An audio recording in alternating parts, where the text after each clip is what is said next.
بسم الله الرحمن الرحیم. دوستانو سلامونه او نیکې هیلې.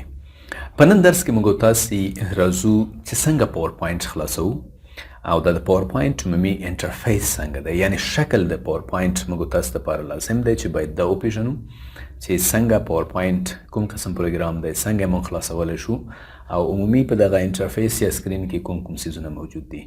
نو راځئ په نن درس کې موږ د پاور پوینټ معرفت کوو. ملګرو، کله چې موږ تاسې مایکروسافټ پاور پوینټ خلاصو نو مختلفو طریقو باندې خلاصولی شو. زما یوه ټول نه فیورټ او د ټول نه ښه طریقه هغه دا ده چې زه رن ته راځم. دلته موږ لیکو پاور پی ان ټي. پاور پی ان ټي چې کله موږ تاسې ولیکو او انټر یې کړو نو مایکروسافټ پاور پوینټ موږ تاسې ته خلاص شي. دا زموږ ستاسې د پاور پوینټ هغه عمومي انټرفیس دی. دلته موږ څو څیزونه لرو. لومړی دلته ریسنټ لیکلی دی، یعنی هغه فایلونه چې اوس موږ تاسې مایکروسافټ پاور پوینټ په واسطه باندې خلاص کړي دي هغه دلته موجود دي په ریسنټ کې. اوپن ادر پریزنټیشنز، که چیرې موږ په خپل کمپیوټر کې نور پریزنټیشن لرو، یعنی نور د پاور پوینټ فایلونه لرو، هغه موږ تاسې دې لارې نه خلاصولی شو. اوپن ادر پریزنټیشنز باندې که موږ تاسې کلیک وکړو نو دلته موږ ته د براوز موقع راکول کېږي. براوز باندې کلیک وکړو، کوم ځای کې زموږ ستاسې د پاور پوینټ فایلونه پراته دي. فرض که زه راځم ډي ډرایو ته یا هر آوټکم ډرایو ته راځم، سی سی ان ای ته راځم، دلته زما د پاور پوینټ ځینې فایلونه پراته دي.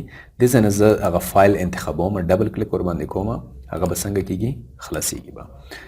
دا زموږ ستاسې ریسنټ برخه وه یا د ثبت شوي فایلونو برخه وه. په دې طرف کې موږ تاسې یو بلینک پریزنټیشن لرو. بلینک پریزنټیشن څخه مطلب دا دی چې موږ ته بالکل یو خلا یو ساده یعنی یو نوی پریزنټیشن موږ ته خلاصوي چې بالکل د هغې څخه استفاده یعنی خالی وي، بالکل خالی وي، بلینک وي، صفا وي، خالی وي. او دې طرف کې موږ تاسې ټمپلیټس لرو. تیار جوړ شوي ټمپلیټس دي. که چیرې تاسو انټرنیټ لرئ، کمپیوټر د انټرنیټ سره وصل کړئ، ډېر زیات بهترین ټمپلیټس موږ تاسې دې ځای څخه څنګه کولی شو، خلاصولی شو. کله چې موږ تاسې په بلینک پریزنټیشن باندې کلیک وکړو نو موږ تاسې ته بالکل وګورئ یو صفا پریزنټیشن موږ ته څنګه شو، خلاص شو. وګورئ په دې کې یو سلاید موجود دی. د مکمل فایل دلته وګورئ ټایټل بار ته پریزنټیشن 1 د دې نوم دی. په دې یو پریزنټیشن کې اوس موږ یو سلاید لرو. وګوره دا یو سلاید دی موجود دی. دلته تاسو وګورئ سلاید 1 of 1، مطلب دا دی چې یو سلاید په دې ځای کې موجود دی او موږ تاسې په همدې یو سلاید کې یو. نور تاسو د مایکروسافټ پاور پوینټ د عمومي انټرفیس سره لکه د مایکروسافټ ورډ غوندې یا د ایکسل غوندې دی، دا فایل مینو ده. دلته موږ تاسې هوم ټیب لرو، انزرټ ټیب لرو او په هر ټیب کې خپل مربوطه آپشنونه موجود دي. فایلونه پکې آپشنونه پکې موجود دي. فرضاً ترانزیشن دی، انیمیشن دی، سلاید شو ده، مختلف آپشنونه په هر یو کې موجود دي. ملګرو، چون تاسو د پاره ضروري خبره یوه دانه باید زه وکړم. کله که چیرې تاسو مایکروسافټ ورډ نه وي ویلی نو د مایکروسافټ پاور پوینټ دغه پی وي ایس سیریز تاسو دپاره کوم فایده نه لري. هغه په دې معنا چې اکثره 90% آپشنونه چې په مایکروسافټ پاور پوینټ کې دي هغه په ایکسل کې اوله څخه تشریح شوي دي. یعنی په ایکسل کې تیار تاسو ویلي دي راځئ پاور پوینټ ته، پاور پوینټ کې هغه موږ بیا نه وایو.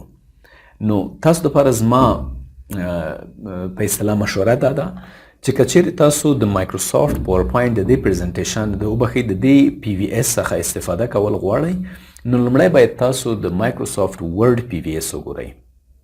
نو که چیرې تاسو زموږ زده کوونکي یاستئ یا د وټساپ د لارې موږ سره زده کړې کوئ نو لومړی باید تاسو د ورډ سیریز وګورئ، د ورډ پی وي ایس وګورئ. د هغې څخه وروسته تاسو باید پاور پوینټ ته راشئ، ځکه دلته اکثر آپشنونه هلته تشریح شوي دي. دلته موږ هغوی بیا نه وایو. دلته موږ کوم آپشنونه وایو؟ دلته موږ د ترانزیشن برخه وایو، ځکه دا بالکل په پاور پوینټ کې نوې ده. په ورډ کې دا نشته که نه، ځکه دا خو پاور پوینټ پورې صرف اړه لري. انیمیشن وایو او همدارنګه سلاید شو وایو. هوم، انزرټ، ډیزاین، ریویو، ویو، همدارنګه فایل. دې کې ټول آپشنونه د مایکروسافټ ورډ په شان دي. نو تاسو مجبور یاستئ د مایکروسافټ ورډ درسونه اول وګورئ، بیا د دې څخه استفاده وکړئ. دا ځینې عمومي خبرې وې چې موږ تاسې باید په دې باندې پوه اوسېږو. لاندې خو تاسو بیا د هغې دې ته هم موږ تاسې سټاټس بار وایو. دا زموږ ستاسې سټاټس بار دی، یعنی دې سره موږ تاسې د مایکروسافټ ورډ او د ایکسل د ټولو څخه آشنا یو. نو دا ملګرو زموږ ستاسې د مایکروسافټ پاور پوینټ د معرفت یا د انټرفیس د پیژندلو لومړنی درس